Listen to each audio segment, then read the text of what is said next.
광야의 한가운데 성막 위로 피어오르는 연기는 멈추지 않습니다. 하나님께서는 이스라엘 백성에게 단순히 제물을 바치는 행위를 넘어 마음을 씻어내고 관계를 회복하는 방법을 세세하게 알려주십니다. 누군가에게 잘못을 했다면 어떻게 갚아야 할까요? 제단 위의 불은 왜 밤새도록 타올라야 할까요? 이제 아론과 그의 아들들이 제사장으로 위임받아 첫 제사를 드리는 감격적인 순간부터 거룩함을 가벼이 여겼다가 맞이한 비극적인 사건까지의 이야기가 펼쳐집니다. 이 거룩한 여정을 통해 우리는 하나님 앞에 선다는 것이 얼마나 두렵고도 아름다운 일인지 깨닫게 될 것입니다. 쉽게 풀어쓰는 성경 이야기가 좋으신 분은 구독과 좋아요를 부탁드립니다. 구독과 좋아요는 보이는 라디오 성경 이야기 제작에 큰 힘이 됩니다. 그리고 오늘의 기도를 댓글로 꼭 남겨주세요. 그럼 본격적인 이야기를 시작합니다. 광야의 아침은 서늘한 바람과 함께 찾아옵니다. 모세는 성막 앞 회막문에 서서 하나님께서 주시는 새로운 말씀을 듣고 있었습니다. 이스라엘 백성들이 함께 모여 살다 보면 필연적으로 서로에게 상처를 주거나 손해를 입히는 일이 생기기 마련입니다. 하나님께서는 단순히 미안하다는 말 한마디로 끝나는 사과가 아니라 실질적인 책임을 지는 방법에 대해 아주 구체적으로 말씀해 주셨습니다. 모세야, 백성들에게 전해라. 누구든지 나 여호와에게 신실하지 못하여 범죄를 저지르는 경우가 있다. 예를 들어 이웃이 맡긴 물건을 모른 채 하거나 전당 잡은 물건을 속이거나 강제로 빼앗거나 남의 잃어버린 물건을 줍고도 거짓 맹세하는 일들 말이다. 하나님의 목소리는 엄중하면서도 세심했습니다. 사람 사이의 관계가 깨지는 것은 곧 하나님과의 신뢰가 깨지는 것과 같았습니다. 어느 날 이스라엘 진영 한 구석에 사는 엘리압이라는 청년에게 이런 일이 있었습니다. 그는 며칠 전 이웃이 잠시 맡겨둔 양털 뭉치를 보고 욕심이 생겼습니다. 이웃이 찾으러 왔을 때 그는 시치미를 뚝 떼며 나는 모르는 일입니다. 당신이 언제 나에게 맡겼습니까? 라고 거짓말을 했습니다. 심지어 하나님의 이름으로 맹세까지 하며 자신의 결백을 주장했습니다. 하지만 밤이 깊어질수록 그의 마음은 편치 않았습니다. 천막 밖에서 들려오는 바람소리가 마치 하나님의 꾸지람처럼 느껴졌기 때문입니다. 결국 엘리압은 죄책감을 이기지 못하고 자신의 잘못을 깨닫게 되었습니다. 그는 떨리는 마음으로 제사장을 찾아가기 전에 해야 할 일이 있었습니다. 하나님께서 정해주신 규칙에 따르면 그는 훔치거나 속여서 얻은 물건을 주인에게 그대로 돌려주어야 했습니다. 그리고 그것만으로는 부족했습니다. 엘리압, 내가 훔친 그 물건의 가치에 5분의 1을 더해서 주인에게 주어야 한다. 그것이 진정한 배상이다. 엘리압은 자신이 챙겼던 양털뿐만 아니라 자신의 창고에서 가장 좋은 곡식가루를 꺼내어 원래 주인에게 찾아갔습니다. 원금의 20%를 더해 갚는 것은 피해를 입은 이웃의 마음까지 위로하는 행동이었습니다. 이웃의 용서를 받은 후에야 그는 흠없는 순양을 끌고 제사장에게 나아가 속건제를 드릴 수 있었습니다. 제사장이 그를 위해 속죄하자 엘리압의 무거웠던 마음의 짐이 비로소 내려갔습니다. 이것은 단순한 벌금이 아니었습니다. 깨어진 관계를 회복하고 다시 공동체 안에서 떳떳하게 살아가게 하려는 하나님의 배려였습니다. 이야기는 다시 성막으로 옮겨갑니다. 모세는 아론과 그의 아들들을 불렀습니다. 이제부터는 일반 백성이 아닌 제사장이 반드시 지켜야 할 제사의 규칙들이 이어졌기 때문입니다. 아론 그리고 그의 아들들아, 잘 듣거라. 이것은 번제의 규례다. 모세의 눈빛은 타오르는 횃불처럼 빛났습니다. 제단 위의 번제물은 아침까지 밤새도록 제단 위에 두어야 한다. 그리고 명심해라. 제단 위의 불은 그 위에서 꺼지지 않게 해야 한다. 꺼지지 않는 불. 이것은 제사장들에게 주어진 가장 막중한 임무 중 하나였습니다. 제사장들은 교대로 밤을 지새워야 했습니다. 모두가 잠든 깊은 밤 광야의 정막 속에서도 성막의 제단 불은 활활 타올라야 했습니다. 젊은 제사장 중 하나인 엘르아살은 오늘 밤 불침번을 맡았습니다. 그는 세마포 긴 옷을 입고 속바지로 하체를 가린 채 제단 앞에 섰습니다. 밤 공기는 차가웠지만 제단 앞은 뜨거웠습니다. 그는 제단 위에서 다 타고 남은 재를 조심스럽게 긁어 모았습니다. 재를 긁어낼 때도 예법이 있었습니다. 거룩한 제단 곁에 재를 잠시 두었다가 옷을 갈아입어야 했습니다. 엘르아살은 성막 안에서 입던 거룩한 세마포 옷을 벗고 진영 밖으로 나갈 때 입는 평상복으로 갈아입었습니다. 그리고 모아둔 재를 들고 진영 바깥 정결한 곳으로 가져가 버렸습니다. 이 모든 과정이 마치 물 흐르듯이 경건하게 이루어졌습니다. 다시 성막으로 돌아온 그는 다시 거룩한 옷으로 갈아입고 제단 위에 올랐습니다. 불은 끊임없이 피워 꺼지지 않게 할지니라. 하나님의 명령이 귓가에 맴돌았습니다. 그는 장작을 가져다가 불 위에 올렸습니다. 마른 나무가 타닥 소리를 내며 붉은 불꽃을 피워 올렸습니다. 그 위에 아침 번제물을 정성스럽게 버려놓고 화목제의 기름을 태웠습니다. 불꽃은 어둠을 밀어내며 하늘을 향해 춤을 추었습니다. 이 불은 이스라엘이 하나님과 연결되어 있다는 증거였습니다. 백성들이 잠든 사이에도 하나님은 졸지도 주무시지도 않고 그들을 지키신다는 약속과도 같았습니다. 제사장들은 이 불을 지키며 자신들이 하나님과 백성 사이를 이어주는 다리임을 뼈저리게 느꼈습니다. 제단 위의 불은 단순한 불이 아니었습니다. 그것은 하나님의 임재였고 백성들의 기도였으며 죄를 태워버리는 거룩한 열기였습니다. 엘르아살은 타오르는 불꽃을 바라보며 생각했습니다. 내 마음속의 믿음도 이 불처럼 꺼지지 않아야 할 텐데. 그는 나무 하나를 더 던져 넣으며 옷깃을 여미었습니다. 아침이 밝아오자 성막들은 다시 분주해졌습니다. 밤새 타오른 불 위로 아침 제사가 드려진 후 모세는 소제곡식 제사에 대한 규례를 설명하기 시작했습니다. 소제는 피 없이 드리는 제사로 고운 밀가루와 기름, 유향을 사용하는 아름다운 제사였습니다. 아론과 그의 자손들아, 소제의 규례는 이러하다. 너희는 고운 가루 한 웅큼과 기름과 유향을 가져다가 제단 위에서 불살라라. 이것은 하나님께 드리는 향기로운 냄새, 곧 기념물이다. 하지만 남은 것은 어떻게 해야 할까요? 하나님께서는 제사장들의 몫을 확실하게 챙겨주셨습니다. 그 나머지는 아론과 그의 자손이 먹되 누룩을 넣지 말고 거룩한 곳, 곧 회막들에서 먹어야 한다. 이것은 매우 중요한 규칙이었습니다. 제사장들은 하나님께 드려진 지극히 거룩한 음식을 먹음으로써 하나님과 식탁을 공유하는 영광을 누렸습니다. 하지만 아무 데서나 먹을 수는 없었습니다. 반드시 성막의 뜰 안 지정된 거룩한 장소에서만 먹어야 했습니다. 그리고 절대로 누룩을 넣어서는 안 되었습니다.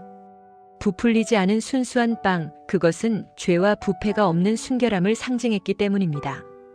아론의 아들들은 갓 구운 소제물을 손에 들었습니다. 따뜻하고 고소한 냄새가 코를 찔렀습니다. 이것을 먹을 때마다 그들은 자신들이 하나님께 구별된 존재임을 되새겼습니다. 이는 여호와의 화제물 중에서 내가 그들에게 주어 그들의 소득이 되게 하는 것이라. 하나님께서는 당신을 위해 일하는 자들을 굶주리게 하지 않으셨습니다. 가장 거룩한 것으로 그들을 먹이셨습니다. 이 음식은 만지는 자마다 거룩해질 만큼 특별한 능력을 지니고 있었습니다.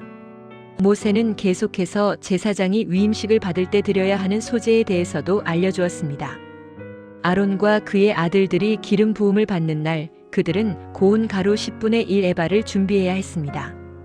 절반은 아침에, 절반은 저녁에 들이되 기름으로 반죽하여 철판에 굽고 기름에 적셔 썰어서 드려야 했습니다.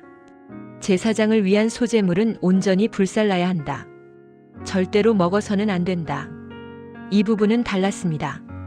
백성들이 드린 소제물은 제사장이 먹을 수 있었지만 제사장 자신을 위해 드리는 소제물은 온전히 하나님께 태워 올려야 했습니다.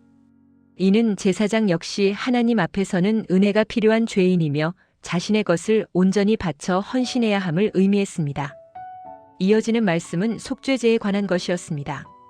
죄를 씻는 제사는 그 무엇보다 엄숙했습니다. 속죄제 제물은 지극히 거룩하니라.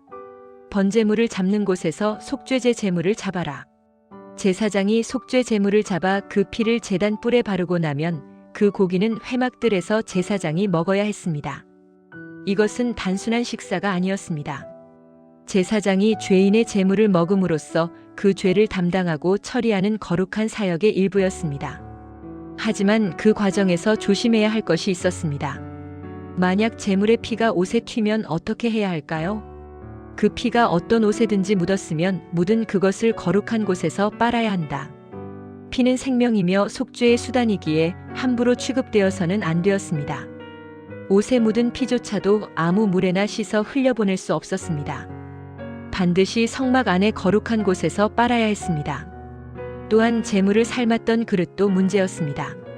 질그릇에 삶았다면 그 그릇은 깨뜨려 버려야 했습니다. 흙으로 빚은 그릇은 피와 기름이 스며들기 때문에 완전히 씻어낼 수 없었기 때문입니다.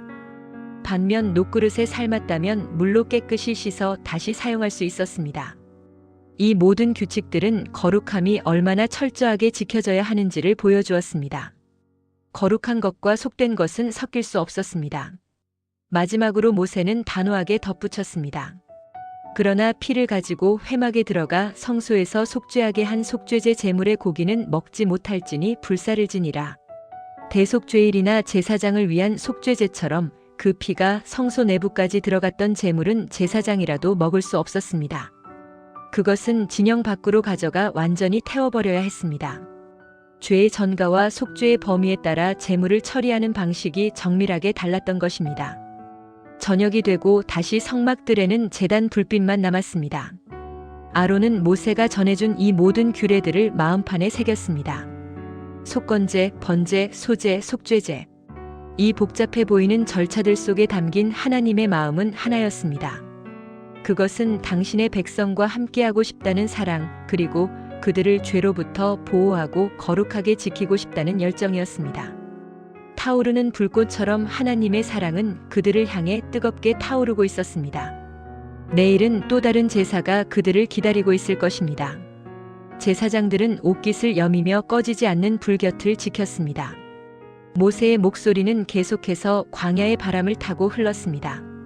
성막들에 모인 아론과 그의 아들들은 한순간도 긴장을 늦출 수 없었습니다. 하나님을 섬기는 예법은 정교했고 그 하나하나에 생명이 달려 있었기 때문입니다. 이번에는 속건제에 대한 가르침이 이어졌습니다. 속건제는 주로 성물에 대해 범죄했거나 계명을 어겼을 때 드리는 제사로 배상과 회복의 의미가 강했습니다. 속건제는 지극히 거룩하니라. 너희는 번제물을 잡는 바로 그곳에서 속건제의 희생 제물을 잡아야 한다. 모세는 손으로 번제단 북쪽을 가리켰습니다. 그곳은 이미 수많은 제물의 피가 뿌려진 죽음과 생명이 교차하는 장소였습니다. 제사장은 그 피를 제단 사방에 뿌려야 한다. 그리고 그 모든 기름을 바쳐라. 기름. 하나님께서는 동물의 내장을 덮고 있는 기름과 두 콩팥, 그리고 간을 덮고 있는 꺼풀을 당신의 몫으로 구별하셨습니다. 제사장은 능숙한 손길로 제물의 배를 갈라 가장 깊은 곳에 있는 기름덩어리 기름진 꼬리 포함을 떼어냈습니다. 이것들은 제단 위에서 불살라져 하나님께 향기로운 냄새로 드려졌습니다. 기름이 타면서 나는 냄새는 죄가 태워지고 하나님과의 관계가 회복됨을 알리는 신호였습니다. 하지만 남은 고기는 달랐습니다. 제사장인 남자는 모두 이것을 먹되 거룩한 곳에서 먹어야 한다. 이것은 지극히 거룩하기 때문이다. 속건제 제물의 고기는 제사장의 몫이었습니다. 하나님께서는 당신의 일을 하는 사역자들에게 일용할 양식을 공급해 주셨습니다. 다만 아무 데서나 먹을 수는 없었습니다. 반드시 성막들 거룩한 곳에서만 먹어야 했습니다. 이는 제사장이 하나님의 식탁에 초대받은 특별한 존재임을 상징했습니다. 이야기는 자연스럽게 화목제로 넘어갔습니다. 화목제는 이름 그대로 하나님과 사람, 사람과 사람 사이의 화평을 위한 제사였습니다. 다른 제사들이 주로 죄를 씻는 엄숙한 분위기였다면 화목제는 축제와 감사, 기쁨이 넘치는 제사였습니다. 만일 감사함으로 화목제를 드린다면 기름 섞은 무교병과 기름 바른 무교전병, 그리고 고운 가루에 기름 섞어 구운 과자를 그 감사제물과 함께 드려야 한다. 감사의 조건은 다양했습니다. 위험에서 벗어났거나 병이 났거나 먼 여행에서 무사히 돌아왔을 때 이스라엘 백성은 하나님께 화목제를 드렸습니다. 이때는 고기뿐만 아니라 정성스럽게 구운 빵들도 함께 바쳤습니다.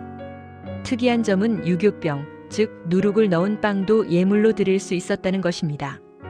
누룩은 보통 부패의 상징이라 제단에 올리지 못했지만 화목제에서는 제사장의 식량으로 주어지는 몫에 한해서 허용되었습니다.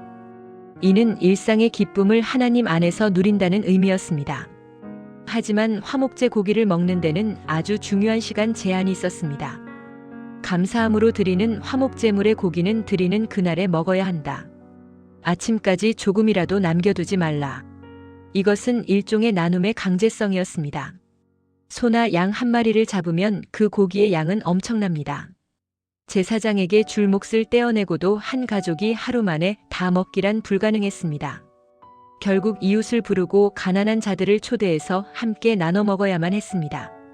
하나님께서는 감사의 기쁨이 혼자만의 것으로 끝나지 않고 공동체 전체로 흘러가기를 원하셨습니다. 빨리 나누어라, 썩기 전에 함께 즐거워하라. 이것이 화목제의 정신이었습니다. 물론 예외도 있었습니다. 그러나 예물의 목적이 서원약속이나 자원하는 것이라면 그 제물을 드린 날에도 먹고 남은 것은 이튿날에도 먹을 수 있다. 간절한 소원이 있어 서원하거나 자발적으로 기뻐서 드리는 경우에는 이틀까지 먹을 수 있는 여유를 주셨습니다. 하지만 여기에도 엄격한 한계선이 있었습니다. 셋째 날까지 남았으면 모두 불살라라. 만일 셋째 날에 조금이라도 먹으면 그 제사는 기쁘게 받아들여지지 않을 것이다. 오히려 가증한 것이 되고 그것을 먹는 자는 죄를 짊어지게 될 것이다. 부패하기 시작한 고기를 먹는 것은 거룩함을 훼손하는 일이었습니다. 또한 음식을 아끼려고 며칠씩 쟁여두는 인색함은 하나님의 은혜를 모독하는 것이었습니다. 셋째 날에는 미련 없이 태워버려야 했습니다. 거룩함은 신선함과 순종에서 나왔습니다. 또한 이 거룩한 고기는 정결함이 필수였습니다. 고기가 부정한 물건에 닿았으면 먹지 말고 불살라라. 부정한 것과 접촉한 고기는 이미 오염된 것이었습니다. 사람도 마찬가지였습니다. 몸이 부정한 상태에서 화목제물을 먹는 자는 이스라엘 백성 중에서 끊어지는 무서운 형벌을 받게 되었습니다. 하나님과의 화평을 누리는 식탁에는 정결한 자만이 참여할 수 있었습니다. 이는 우리가 하나님 앞에 나갈 때 마음을 깨끗이 씻어야 함을 가르쳐 주었습니다. 아론은 고개를 끄덕였습니다. 감사와 기쁨의 제사일지라도 그 안에는 거룩함을 지키기 위한 엄격한 질서가 있었습니다. 질서가 무너지면 기쁨도 변질되기 마련입니다. 제사장들은 백성들이 가져온 제물을 검사하고 그들이 정결한 상태인지 확인해야 할 의무가 있었습니다. 성막들은 이제 곧 수많은 백성이 가져올 감사의 제물로 북적일 것입니다. 그 풍성한 잔치를 상상하니 아론의 입가에 옅은 미소가 번졌습니다. 하지만 모세의 다음 말에 그의 표정은 다시 진지해졌습니다. 모세는 잠시 숨을 고르더니 더욱 강한 어조로 경고의 말씀을 이어갔습니다. 이것은 제사장뿐만 아니라 모든 이스라엘 자손이 대대로 지켜야 할 금기였습니다. 이스라엘 자손에게 말하여라. 너희는 소나 양이나 염소의 기름을 결코 먹지 말라. 여기서 말하는 기름은 고기 사이에 낀 지방이 아니라 내장을 덮고 있거나 콩팥 주변에 붙어 있는 덩어리 기름을 말했습니다. 저절로 죽은 짐승의 기름이나 짐승에게 찢겨 죽은 것의 기름은 다른 용도로 쓸 수는 있어도 먹는 것은 절대 금지였습니다. 여호와께 화제로 드리는 위임된 기름을 먹는 자는 누구든지 자기 백성 중에서 끊어지리라.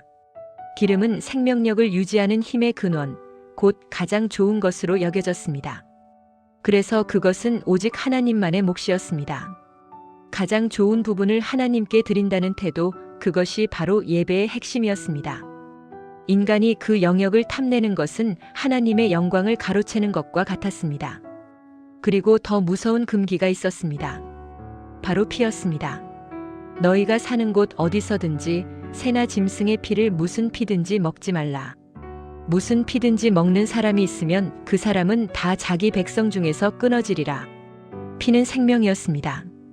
생명은 창조주 하나님의 소유였습니다. 피를 제단에 뿌려 죄를 씻는 용도 외에 식용으로 삼는 것은 생명의 주권을 침해하는 행위로 간주되었습니다.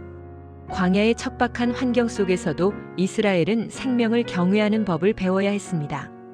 피 섞인 고기를 탐하는 이방 민족의 풍습을 따르지 않고 오직 하나님의 법을 따라야 했습니다. 엄숙한 경고가 끝난 뒤 모세는 다시 화목제 이야기로 돌아왔습니다. 이번에는 제사장이 받을 구체적인 몫에 대한 설명이었습니다. 백성이 하나님께 화목제를 드릴 때 그들은 빈손으로 오지 않고 감사의 마음을 담아 제물을 가져옵니다.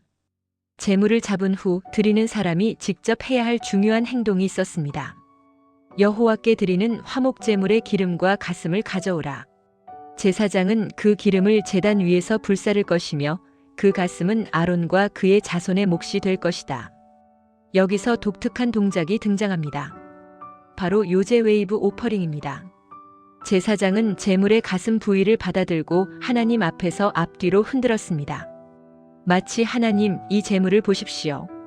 이것을 당신께 바칩니다라고 보고하는 듯한 동작이었습니다. 그리고 하나님께서는 마치 그래, 내가 받았다. 이제 이것을 다시 너에게 주노라 하시는 것처럼 흔든 그 가슴 고기를 제사장에게 돌려주셨습니다. 또한 오른쪽 뒷다리는 거제히브 오퍼링로 드렸습니다. 너희는 그 제물의 오른쪽 뒷다리를 제사장에게 주어 거제를 삼을지니라. 거제는 제물을 높이 들어 올렸다가 내리는 동작이었습니다. 하늘에 계신 하나님께 올려드린 후 다시 받아 제사장의 몫으로 삼는 것입니다. 내가 이스라엘 자손의 화목제물 중에서 그 흔든 가슴과 든 뒷다리를 가져다가 제사장 아론과 그의 자손에게 주었나니 이는 이스라엘 자손에게서 받을 영원한 소득이니라. 이것은 하나님께서 제사장들과 맺은 소금 언약과도 같았습니다. 제사장들은 땅을 기업으로 받지 못했습니다. 그들은 오로지 하나님을 섬기는 일에만 전념해야 했습니다. 그래서 하나님께서는 백성들이 드리는 제물 중 가장 좋은 부위인 가슴과 뒷다리를 그들의 양식으로 영원히 보장해 주셨습니다. 백성이 하나님께 감사할수록 제사장의 식탁도 풍성해지는 구조였습니다. 백성과 제사장 그리고 하나님은 이렇게 제물을 통해 서로 연결되어 있었습니다. 이 모든 말씀은 모세가 시내산에서 여호와께 받은 명령이었습니다. 이는 번제와 소제와 속죄제와 속건제와 위임식과 화목제의 규례라. 시내 광야의 뜨거운 태양 아래 성막은 고요히 서 있었습니다. 하지만 그 안에는 생명과 죽음, 죄와 용서, 감사와 나눔의 역동적인 드라마가 매일 펼쳐질 준비가 되어 있었습니다. 이제 제사법에 대한 이론 수업은 모두 끝났습니다. 아론과 그의 아들들은 머리부터 발끝까지 하나님의 말씀으로 무장되었습니다. 그들은 자신들의 손에 들린 고기가 단순한 음식이 아니라 하나님의 거룩함과 백성의 간절함이 담긴 무게임을 깨달았습니다. 이제 남은 것은 실전이었습니다. 다음 장 레위기 8장에서는 드디어 아론과 그의 아들들이 위임식을 갖고 정식 제사장으로 세워지는 역사적인 순간이 기다리고 있습니다. 거룩한 기름이 부어지고 처음으로 제사장의 예복을 갖춰 입는 그날, 이스라엘의 역사는 새로운 국면을 맞이하게 될 것입니다. 모세는 두루마리를 마르며 아론을 바라보았습니다. 그의 눈에는 형에 대한 애정과 앞으로 그가 짊어질 무거운 짐에 대한 연민이 동시에 서려 있었습니다. 준비되었느냐, 아론? 아론은 말없이 고개를 끄덕였습니다. 그의 손은 가늘게 떨리고 있었지만 눈빛만은 제단의 불꽃처럼 타오르고 있었습니다. 광야의 아침 햇살이 성막들을 비추기 시작했습니다. 하지만 오늘은 여느 때와 다른 긴장감과 기대감이 감돌았습니다. 모세가 하나님의 명령을 받아 온 회중을 회막 문 앞으로 모이게 했기 때문입니다. 이스라엘의 모든 지파, 수많은 백성이 구름처럼 몰려들었습니다. 그들의 시선은 오직 한 곳, 성막 입구에 서 있는 모세와 아론, 그리고 아론의 아들들에게 쏠려 있었습니다. 이스라엘 자손들아, 들으라. 이것은 여호와께서 하라고 명령하신 일이다. 모세의 목소리가 쩌렁쩌렁 울려 퍼졌습니다. 오늘은 단순한 행사가 아니었습니다. 죄인인 인간이 거룩하신 하나님을 섬기는 제사장으로 공식 임명되는 역사적인 위임식 날이었습니다. 가장 먼저 모세는 물두멍에서 떠온 깨끗한 물로 아론과 그의 아들들을 씻겼습니다. 광야의 먼지와 땀을 씻어내는 이 행위는 단순히 몸을 닦는 것을 넘어 과거의 죄와 허물을 씻고 새롭게 태어난다는 영적 의미를 담고 있었습니다. 차가운 물이 피부에 닿을 때 아론은 지난날 금송아지 사건 때의 부끄러움을 떠올렸을지도 모릅니다. 하지만 하나님은 그를 버리지 않으시고 가장 거룩한 직분을 맡기셨습니다. 물이 흘러내리며 아론의 마음속 깊은 곳까지 정결하게 했습니다. 이제 옷 입힘의 예식이 시작되었습니다. 모세는 준비된 대제사장의 예복을 가져왔습니다. 먼저 속옷을 입히고 띠를 띄운 뒤 겉옷을 입혔습니다. 그 위에 에봇이라 불리는 앞치마 같은 화려한 겉옷을 걸쳤습니다. 금실, 청색, 자색, 홍색 실과 가늘게 꼰 배실로 정교하게 짜인 에봇은 햇빛을 받아 찬란하게 빛났습니다. 모세는 에봇 위에 흉패를 붙였습니다. 흉패에는 이스라엘 12지파를 상징하는 12개의 보석이 박혀 있었고 그 안에는 하나님의 뜻을 묻는 우림과 둠밈을 넣었습니다. 아론이 이 옷을 입는다는 것은 이제부터 자신의 생각대로 사는 것이 아니라 이스라엘 전체를 가슴에 품고 하나님의 뜻대로 살아가야 한다는 무거운 책임을 의미했습니다. 마지막으로 머리에 관을 씌우고 관 앞면에는 금으로 만든 패를 붙였습니다. 그 패에는 여호와께 성결이라는 글자가 선명하게 새겨져 있었습니다. 모든 백성이 숨을 죽이고 그 모습을 지켜보았습니다. 조금 전까지만 해도 평범한 노인이었던 아론이 이제는 하나님의 영광을 반영하는 대제사장으로 우뚝 서 있었습니다. 그 모습은 실로 위엄있고 아름다웠습니다. 하지만 외형만 갖춘다고 끝나는 것이 아니었습니다.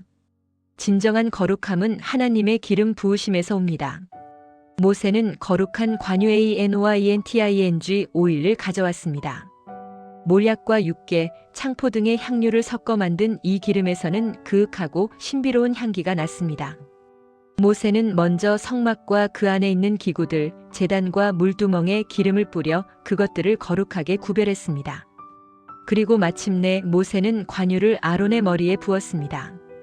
황금빛 기름이 아론의 머리카락을 적시고 수염을 타고 흘러내려 옷깃까지 적셨습니다. 기름이 흐르는 곳마다 진한 향기가 진동했습니다. 이것은 성령의 임재를 상징했습니다.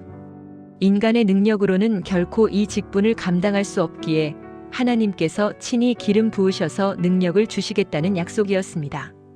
아론은 눈을 감고 그 기름의 무게와 향기를 느끼며 전율했습니다. 이제 그는 더 이상 자연인 아론이 아니었습니다. 하나님께 속한 자, 기름 부음 받은 자가 된 것입니다. 이어서 아론의 아들들인 나답, 아비후, 엘르아살, 이다말이 앞으로 나왔습니다. 모세는 그들에게도 속옷을 입히고 띠를 띄우며 관을 씌웠습니다. 아버지 아론과 함께 제사장의 직무를 수행할 그들의 얼굴에도 긴장과 결의가 서려 있었습니다. 모든 준비가 끝나자 본격적인 제사가 시작되었습니다. 첫 번째 순서는 속죄제였습니다. 아무리 화려한 옷을 입고 기름 부음을 받았어도 그들 역시 죄인이었기에 먼저 자신의 죄를 씻어야 했습니다. 모세가 수송아지를 끌고 오자 아론과 그의 아들들은 송아지의 머리에 손을 얹어 안수했습니다. 우리의 죄를 이 짐승에게 전가합니다. 우리의 허물을 용서하소서. 그들의 간절한 고백과 함께 모세가 송아지를 잡았습니다. 붉은 피가 솟구쳤습니다. 모세는 그 피를 손가락에 찍어 제단 뿔들에 발라 제단을 깨끗하게 하고 나머지는 제단 밑에 쏟았습니다. 그리고 내장에 덮인 기름과 간 콩팥을 제단 위에서 불살랐습니다.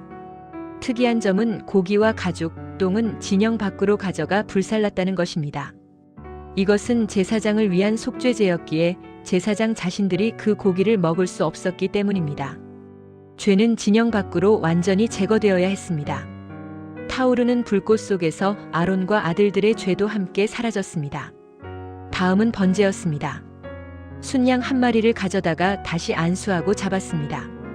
번제는 가죽을 제외한 모든 것을 태워드리는 제사로 온전한 헌신을 의미했습니다.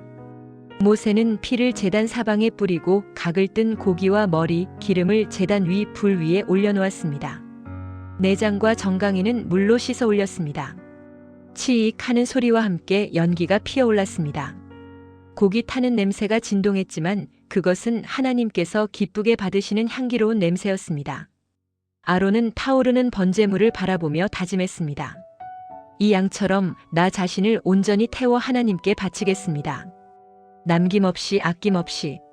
하지만 위임식의 절정은 아직 남아 있었습니다. 바로 위임식 수양을 드리는 순서였습니다. 이것은 앞선 두 제사와는 다른 매우 특별하고도 기이한 의식을 포함하고 있었습니다. 모세의 손에는 또 다른 순양의 피가 들려 있었고 그는 아론에게 다가갔습니다. 백성들은 모세가 무엇을 하려는지 숨을 죽이고 지켜보았습니다.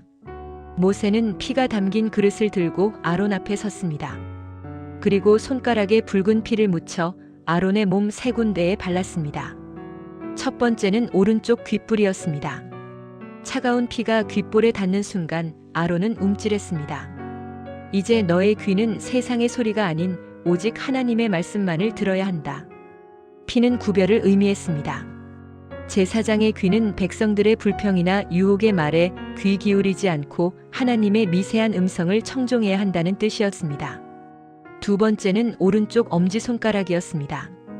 너의 손은 이제 너를 위해 일하는 손이 아니다. 하나님의 거룩한 사역을 감당하는 손이다. 피 묻은 엄지손가락은 그가 하는 모든 행동과 사역이 하나님께 속했음을 선포하는 것이었습니다. 세 번째는 오른쪽 엄지발가락이었습니다. 너의 발걸음은 죄악의 길을 떠나 오직 성소를 향하고 거룩한 곳을 밟아야 한다. 제사장의 삶 전체가 듣는 것과 행하는 것과 걷는 모든 길이 예수 그리스도의 보혈로 덮이듯 피로써 성별되어야 함을 보여주는 강렬한 시청각 교육이었습니다. 아론의 아들들에게도 똑같은 의식이 행해졌습니다.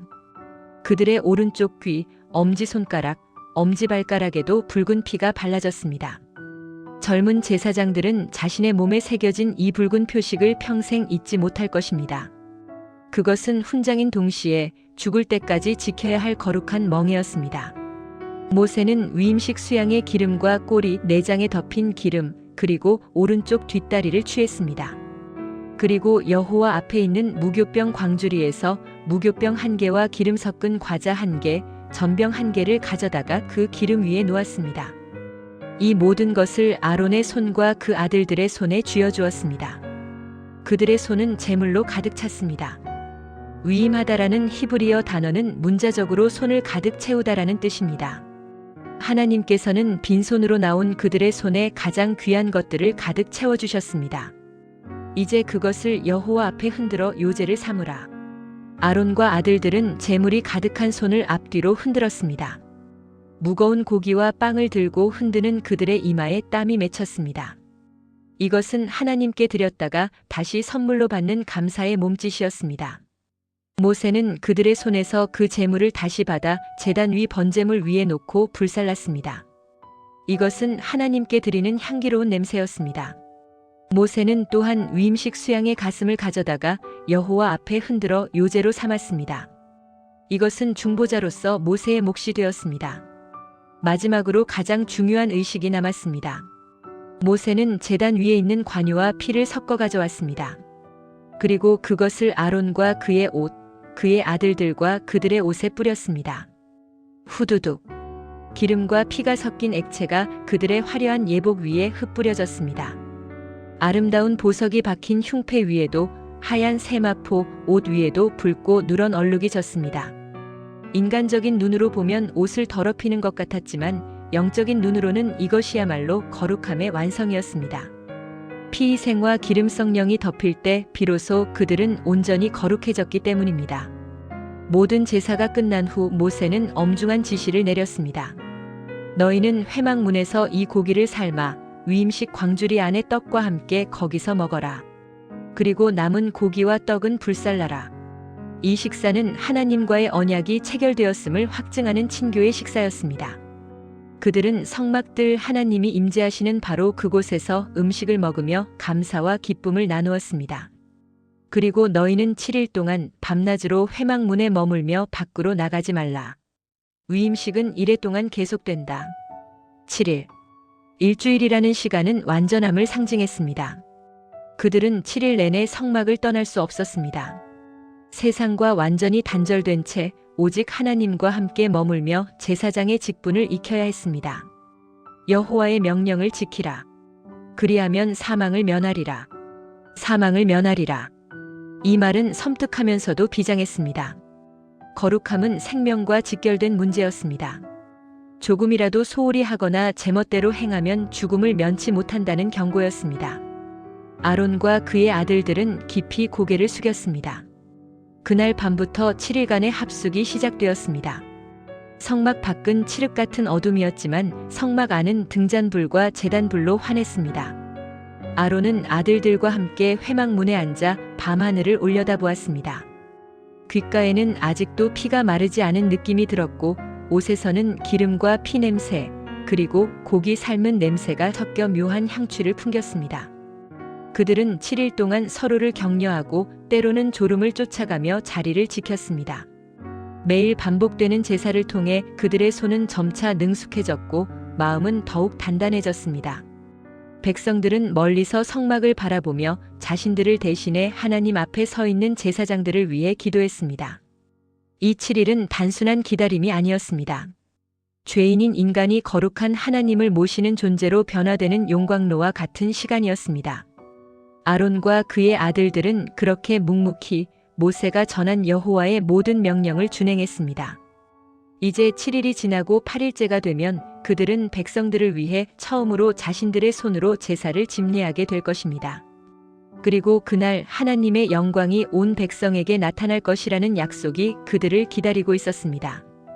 고요한 광야의 밤, 제단 불꽃은 여전히 타오르고 있었고 새로운 제사장들의 가슴 속에서도 사명이라는 뜨거운 불꽃이 타오르기 시작했습니다. 기다리고 기다리던 제8일이 밝았습니다. 지난 7일 동안 아론과 그의 아들들은 성막 뜰 밖으로 한 발자국도 나가지 못한 채 밤낮으로 자리를 지키며 거룩한 위임식을 치렀습니다. 세상과 단절된 그 일주일은 그들에게 영적인 담금질의 시간이었습니다. 이제 그 문을 열고 나갈 때가 되었습니다. 하지만 그것은 휴식을 위해서가 아니었습니다. 더 크고 무거운 사명이 그들을 기다리고 있었습니다. 모세는 아침 일찍 아론과 그의 아들들, 그리고 이스라엘의 장로들을 불렀습니다. 장로들은 백성을 대표하는 지도자들이었습니다. 모세의 표정은 엄숙하면서도 확신에 차 있었습니다. 아론 형님, 이제 때가 되었습니다. 속죄제를 위하여 흠없는 송아지를 가져오고 번제를 위하여 흠없는 순양을 여호와 앞에 가져오십시오. 그리고 모세는 장로들을 향해 외쳤습니다. 이스라엘 자손에게 이르십시오. 너희는 속죄제를 위하여 수점소를 가져오고 또 번제를 위하여 1년 되고 흠없는 송아지와 어린 양을 가져오라. 그리고 화목제를 위하여 수소와 순양을 가져오고 기름 섞은 소제물을 가져오라. 왜 이렇게 많은 제물이 필요한 걸까요? 모세는 그 이유를 단 한 문장으로 설명했습니다. 오늘 여호와께서 너희에게 나타나실 것이기 때문이다. 그 말에 사람들의 눈이 휘둥그레졌습니다. 하나님이 나타나신다니. 신의 산에서 구름과 번개 가운데 임재하셨던 그 두려우신 하나님을 오늘 다시 뵙게 된다는 것입니다. 이 말씀은 그들에게 기대감과 동시에 거룩한 두려움을 심어주기에 충분했습니다. 백성들은 서둘러 모세가 명령한 모든 것을 회막 앞으로 가져왔습니다. 온 회중이 여호와 앞에 섰을 때 성막들은 제물들의 울음소리와 사람들의 웅성거림으로 가득 찼습니다. 모세가 아론에게 말했습니다. 형님, 제단에 나아가십시오. 먼저 형님과 형님 집안을 위해 속죄제와 번제를 드리십시오. 그 다음에 백성의 예물을 드려 그들을 위해 속죄하십시오. 여호와의 명령대로 하셔야 합니다. 아론은 떨리는 마음으로 제단 쪽으로 걸음을 옮겼습니다. 이제 모세가 대신 해주는 것이 아니었습니다. 아론 자신이 직접 칼을 들고 직접 피를 뿌려야 했습니다. 이것은 그의 첫 번째 단독 집례였습니다.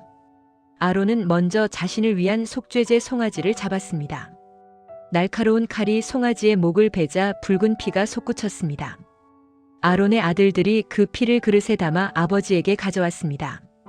아론은 손가락에 그 피를 찍어 제단 뿔들에 발랐습니다. 그리고 남은 피는 제단 밑에 쏟았습니다. 이 피가 나의 죄를 씻는다. 나는 부족하지만 하나님께서 이 피를 보시고 나를 받아주신다. 그는 속으로 되뇌며 기름과 콩팥과 간 거풀을 제단 위에서 불살랐습니다.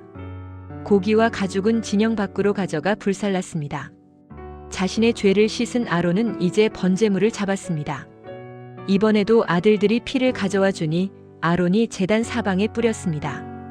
각을 뜬 고기와 머리를 제단 위 불 위에 올려놓고 내장과 정강이를 씻어 불살랐습니다. 연기가 하늘로 곧게 피어올랐습니다. 아론의 이마에는 땀방울이 맺혔고 하얀 세마포 옷은 핏자국과 재로 얼룩지기 시작했습니다. 하지만 그의 눈빛은 점점 더 또렷해졌습니다. 자신을 위한 제사가 끝나자 비로소 백성을 위한 제사를 드릴 자격이 갖추어진 것입니다. 이제 백성의 차례였습니다. 아론은 백성을 위한 속죄제 염소를 잡아 그 피를 제단에 처리했습니다. 처음 자신을 위해 했던 것과 똑같이, 그러나 이번에는 백성 전체의 죄를 짊어진 마음으로 정성스럽게 제사를 드렸습니다. 이어 번제물을 규례대로 드리고 소제곡식 제사도 드렸습니다. 고운 가루 한 움큼을 쥐어 제단 위에서 불사르니 고소한 향기가 피냄새와 섞여 퍼져나갔습니다. 이것은 아침 번제물에 더하여 드리는 것이었습니다. 제단 위의 불은 쉴 새 없이 타올랐고 아론의 손길도 멈추지 않았습니다. 마지막으로 화목제물인 수소와 순양을 잡았습니다. 화목제는 하나님과 백성의 화평을 위한 잔치였습니다. 아론의 아들들이 그 피를 가져오니 아론이 제단 사방에 뿌렸습니다. 그들은 제물의 기름 덩어리들을 떼어내어 가슴 고기 위에 놓았습니다. 아론은 그 기름을 제단 위에서 불살랐습니다. 지글지글 소리를 내며 타오르는 기름은 하나님께서 기쁘게 받으시는 향기였습니다. 그리고 아론은 가슴 고기와 오른쪽 뒷다리를 들어 여호와 앞에 흔들었습니다. 요제였습니다. 하나님, 이 백성이 드리는 감사를 받아주소서. 흔들리는 고기 너머로 아론은 백성들의 얼굴을 보았습니다. 그들의 눈에는 죄 용서에 대한 안도감과 하나님을 향한 갈망이 담겨 있었습니다. 모세가 명령한 대로 모든 것이 완벽하게 진행되었습니다. 하지만 아직 끝난 것이 아니었습니다. 제사는 드려졌지만 하나님의 응답은 아직 없었습니다. 아론은 피 묻은 손을 닦을 새도 없이 제단에서 내려와 백성들을 향해 섰습니다. 그리고 두 손을 높이 들었습니다. 성막들의 정적이 흘렀습니다. 수만 명의 시선이 제단 앞에 선 아론에게 집중되었습니다. 아론은 제단 계단에 서서 피와 기름 냄새가 배어있는 손을 백성들을 향해 뻗었습니다. 이것은 단순한 인사가 아니었습니다. 대제사장으로서 하나님을 대신하여 백성에게 복을 비는 첫 번째 축복 베너딕션이었습니다. 여호와께서 너희에게 복을 주시고 너희를 지키시기를 원하며. 아론의 입술에서 흘러나온 축복의 말들은 바람을 타고 백성들의 귓가에 그리고 가슴 속에 내려앉았습니다. 죄를 씻고 난 후 듣는 축복의 선포는 그 어떤 음악보다 아름다웠습니다. 속죄제와 번제와 화목제를 마친 후 내려오는 아론의 발걸음은 지쳐 있었지만 그 어느 때보다 가벼워 보였습니다. 그때 모세가 아론에게 다가왔습니다. 형님, 저와 함께 회막으로 들어가십시다. 모세와 아론은 함께 회막성소 안으로 들어갔습니다. 백성들은 밖에서 숨을 죽이고 기다렸습니다. 휘장이 닫히고 두 사람의 모습이 사라졌습니다. 성소 안 분향단과 떡상과 등잔대가 있는 그 거룩한 공간에서 무슨 일이 있었는지는 아무도 모릅니다. 아마도 모세는 아론에게 성소 내부에서의 직무를 가르쳐 주었을 것이고 두 사람은 하나님께 이 제사를 받아달라고 간절히 기도했을 것입니다. 하나님, 약속하신 대로 영광을 보여주소서. 이 백성이 주님을 눈으로 보고 믿게 하소서. 잠시 후 휘장이 걷히고 모세와 아론이 다시 밖으로 나왔습니다. 그들의 얼굴은 성소 안의 거룩한 빛을 머금은 듯 환하게 빛나고 있었습니다. 그들은 다시 한번 백성을 향해 축복했습니다. 모세와 아론, 두 지도자가 나란히 서서 축복하는 그 순간 믿을 수 없는 일이 벌어졌습니다. 여호와의 영광이 온 백성에게 나타나며 갑자기 하늘의 공기가 바뀌었습니다. 구름 기둥이 요동치더니 말로 표현할 수 없는 찬란하고 압도적인 빛이 성막 위에 임했습니다. 그것은 태양보다 밝고 세상의 어떤 보석보다 영롱한 빛이었습니다. 하나님의 임재가 눈에 보이는 실체로 나타난 것입니다. 백성들은 그 거룩한 위엄 앞에서 숨조차 쉴 수 없었습니다. 그리고 바로 그 순간이었습니다. 쾅! 여호와 앞에서, 즉 지성소 쪽에서부터 맹렬한 불이 튀어나왔습니다. 그 불은 마치 살아있는 생물처럼 순식간에 번제단으로 날아갔습니다. 제단 위에는 아까 아론이 올려놓은 번제물과 기름이 아직 타고 있었습니다. 하지만 여호와의 불은 인간이 피운 불과는 차원이 달랐습니다. 순식간에 정말 눈 깜짝할 사이에 하나님의 불이 제단 위의 모든 고기와 기름을 삼켜버렸습니다. 화르륵 하는 소리가 아니라 마치 폭포수가 떨어지는 듯한 굉음과 함께 불길이 치솟았습니다.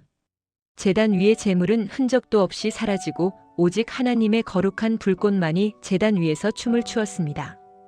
그것은 하나님께서 이 제사를 기쁘게 받으셨다는 확실한 사인이었습니다. 내가 너희의 제사를 받았다. 너희의 죄가 씻겨졌다. 내가 너희와 함께한다. 불은 하나님의 응답이었습니다. 인간이 아무리 정성껏 준비해도 하나님이 불을 내려주시지 않으면 그 제사는 완성된 것이 아니었습니다. 하지만 하나님은 약속대로 불로 응답하셨습니다. 이 광경을 목격한 백성들의 반응은 폭발적이었습니다. 와! 그들은 저도 모르게 소리를 질렀습니다. 그것은 공포의 비명이 아니었습니다. 압도적인 경이로움, 감격, 그리고 하나님이 진짜 살아계신다는 사실에 대한 전율이 터뜨린 함성이었습니다. 그들은 그 자리에 뻣뻣이 서 있을 수가 없었습니다. 다리에 힘이 풀리고 그 거룩한 위엄에 눌려 모두가 땅에 엎드렸습니다. 여호와는 위대하시다. 우리 하나님이 불로 응답하셨다. 수만 명의 백성이 모래바닥에 얼굴을 묻었습니다. 뜨거운 눈물이 그들의 볼을 타고 흘러내렸습니다. 성막 위에는 여호와의 영광이 머물고 제단 위에는 여호와의 불이 타오르는 이 장면. 이것이야말로 이스라엘이 광야를 건너야 하는 이유였고 그들이 존재하는 목적이었습니다. 예배의 성공, 그것은 곧 하나님의 영광을 보는 것이었습니다. 아론 역시 엎드려 있었을 것입니다. 자신의 첫 제사에 불로 응답해 주신 하나님께 감격하며 그는 떨리는 가슴을 진정시켰을 것입니다. 그의 귓가에는 백성들의 함성 소리가, 눈앞에는 찬란한 불꽃이 가득했습니다. 이보다 더 완벽할 수는 없었습니다. 하나님과 사람 사이에 막힌 담이 무너지고 하늘과 땅이 하나로 연결된 최고의 날이었습니다. 하지만 빛이 강하면 그림자도 짙은 법일까요? 이토록 거룩하고 영광스러운 불이 타오르는 바로 그 현장에서 너무나도 끔찍하고 슬픈 비극이 잉태되고 있었습니다. 승리감과 도취감에 취해 있었던 걸까요? 아니면 거룩함을 너무 쉽게 생각했던 걸까요? 아론의 두 아들 나답과 아비후가 향로를 들고 일어서고 있었습니다. 그들의 눈은 하나님의 영광에 취해 있었지만 그들의 손에는 하나님이 명령하지 않은 다른 불이 들려 있었습니다. 영광의 9장이 끝나고 이제 비극의 10장이 열리려 합니다. 제단 위의 불은 여전히 뜨겁게 타오르고 있었지만 곧 또 다른 불이 나와 삼키지 말아야 할 것을 삼키게 될 것입니다. 축제의 함성이 비탄의 통곡으로 바뀌는 그 안타까운 순간이 다가오고 있었습니다. 성막들은 여전히 하나님의 영광으로 가득 차 있었습니다. 백성들은 방금 목격한 여호와의 불, 그 압도적인 응답에 취해 서로 부둥켜 안고 감격을 나누고 있었습니다. 아론의 가슴 역시 벅차올랐습니다.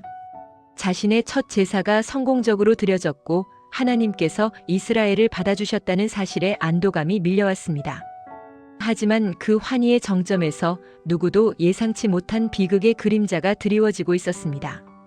아론의 장남 나답과 차남 아비후였습니다. 그들은 아버지 아론 뒤를 이어 이스라엘의 차기 대제사장이 될 존귀한 위치에 있었습니다. 그날따라 그들은 평소보다 조금 더 들떠 있었습니다. 백성들의 환호성, 눈앞에서 타오른 신비한 불, 그리고 자신들이 입고 있는 화려한 제사장 의복이 주는 우월감 때문이었을까요? 아니면 축제를 즐기며 마신 포도주 한 잔이 과했던 것일까요? 형님, 우리도 들어가서 분향합시다. 하나님이 우리를 얼마나 기뻐하시는지 보여줘야죠. 나답이 향로를 집어들자 아비후도 따랐습니다. 그런데 그들의 행동에는 결정적인 실수가 있었습니다. 제사장은 분향할 때 반드시 번제단 위, 즉 하나님께서 내려주신 그 거룩한 불을 가져다가 향을 피워야 했습니다. 그것이 규칙이었습니다. 하지만 그들은 마음이 급했습니다. 혹은 규칙을 가볍게 여겼습니다. 그들은 가까이에 있는 아무 불이나 향로에 담았습니다. 성경은 이것을 다른 불스트레인지 파이어이라고 기록합니다. 하나님이 명령하지 않으신 불, 거룩하게 구별되지 않은 인간의 불이었습니다. 두 사람은 향로를 들고 성소 안으로 들어갔습니다. 그들의 발걸음은 거침없었습니다. 휘장을 젖히고 들어서는 순간 향 연기가 피어올랐습니다. 하지만 그 향기는 하나님께 상달되는 향기가 아니었습니다.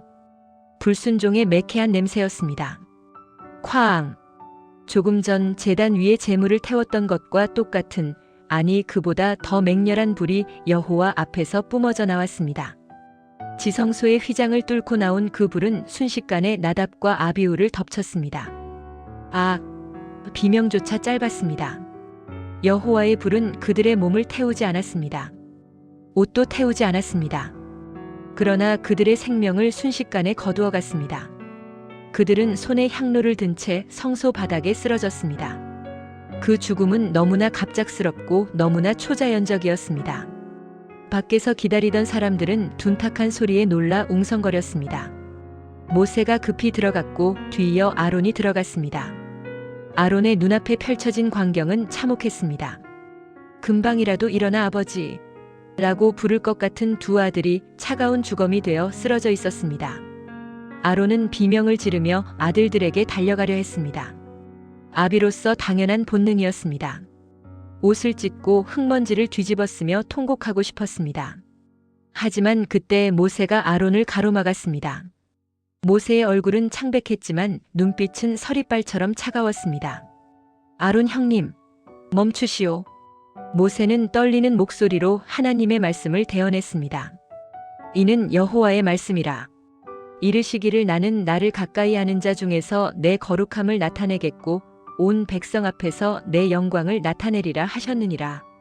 하나님을 가까이 섬기는 제사장일수록 그 책임은 더욱 무겁다는 뜻이었습니다. 하나님은 거룩하신 분이기에 그 거룩함을 훼손하는 것은 죽음을 의미했습니다. 모세의 이 말 앞에서 아론은 얼어붙었습니다.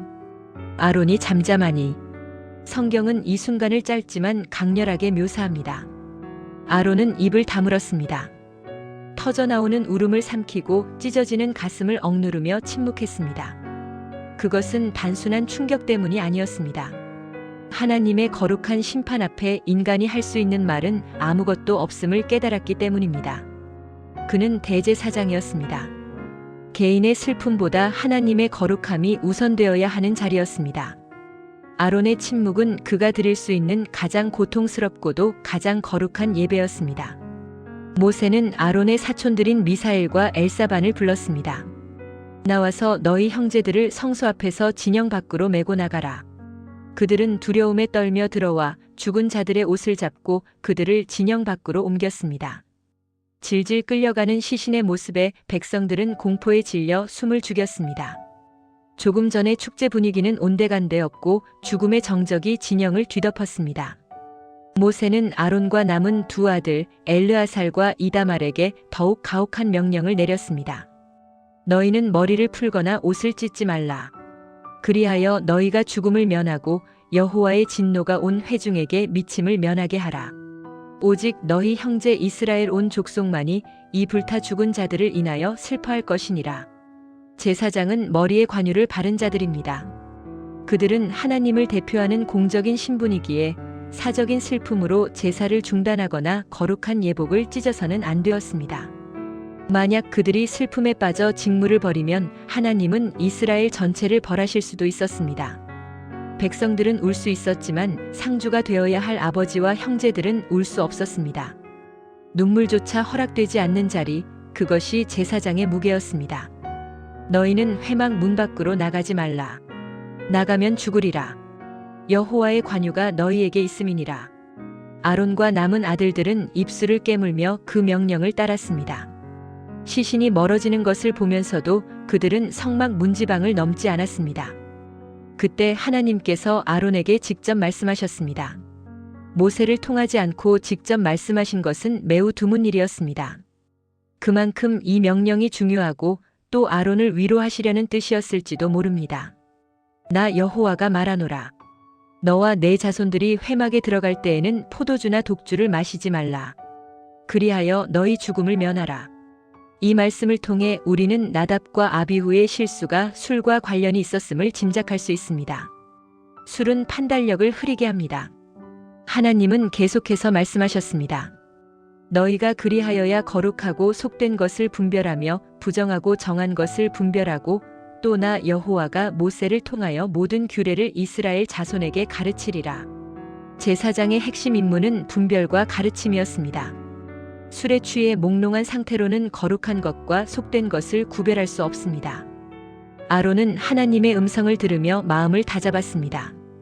잃어버린 두 아들을 생각해서라도 남은 사명을 완수해야 했습니다.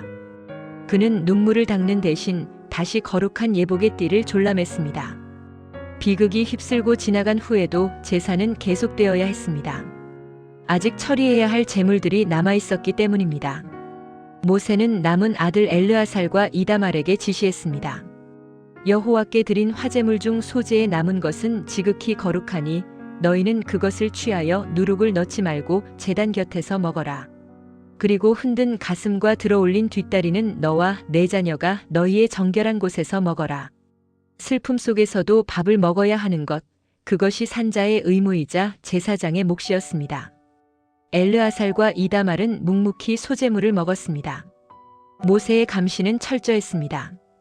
혹시라도 또 다른 실수가 생길까봐 그는 모든 과정을 매의 눈으로 지켜보고 있었습니다. 그런데 문제가 발생했습니다. 모세가 속죄제 드린 염소를 찾았는데 그것이 보이지 않았습니다. 제사장이 먹어야 할 속죄제 고기까지 모두 불살라버린 것입니다. 아니, 이럴 수가. 모세는 진영 밖 재버리는 곳을 확인하고는 대노했습니다. 거기에는 이미 다 타버린 뼈와 재만 남아 있었습니다. 모세의 얼굴이 불그락푸르락해졌습니다. 방금 두 형이 하나님의 규례를 어겨 죽었는데 남은 동생들마저 규례를 어기다니. 모세는 엘르아살과 이다말에게 호통을 쳤습니다. 너희가 어찌하여 속죄 제물을 거룩한 곳에서 먹지 않았느냐? 이는 지극히 거룩한 것이거늘. 이 제물은 회중의 죄를 담당하고 그들을 위하여 속죄하게 하려고 너희에게 주신 것이 아니냐? 그 피를 성소에 들여오지 않았으면 마땅히 내가 명령한 대로 성소에서 먹었어야지. 모세의 질책은 타당했습니다. 백성의 죄를 씻는 속죄제에서 제사장이 고기를 먹는 행위는 필수적인 절차였습니다. 제사장이 고기를 먹음으로써 죄를 자신의 몸으로 흡수하여 소멸시킨다는 신학적 의미가 있었기 때문입니다. 그런데 그들이 고기를 태워버렸으니 제사가 미완성으로 끝난 셈이었습니다. 모세는 두려웠습니다. 또다시 하나님의 불이 나와 이들을 삼킬까봐 겁이 났습니다. 젊은 두 아들은 모세의 기세에 눌려 한마디도 하지 못하고 고개만 숙이고 있었습니다. 그때 침묵하던 아론이 나섰습니다. 그는 모세의 눈을 똑바로 바라보며 말했습니다. 그의 목소리는 차분했지만 깊은 슬픔과 진실함이 담겨 있었습니다. 모세여, 내 말을 들어보십시오. 오늘 그들이 그 속죄제와 번제를 여호와께 드렸습니다. 하지만 오늘 이런 참담한 일이 내게 임하지 않았습니까? 아론의 눈에 고여있던 눈물이 주르륵 흘러내렸습니다. 내 두 아들이 하나님 앞에서 죽었습니다. 내 마음이 이렇게 무너지고 내가 죄인처럼 느껴지는데 내가 오늘 그 속죄 제물을 먹었다면 여호와께서 그것을 정말 좋게 여기셨겠습니까? 아론의 항변은 율법의 자구를 넘어선 고백이었습니다. 나는 지금 아들을 잃은 아비입니다. 또한 내 아들들의 죄 때문에 나 역시 하나님 앞에서 죄스러운 마음입니다. 기쁨과 감사함으로 먹어야 할 성물을 비통함과 죄책감 속에서 억지로 먹는 것이 과연 하나님께 영광이 되겠습니까? 형식적으로 율법을 지키는 것보다 두렵고 떨리는 마음으로 감히 먹지 못하고 태워드린 우리의 중심을 하나님은 아시지 않겠습니까?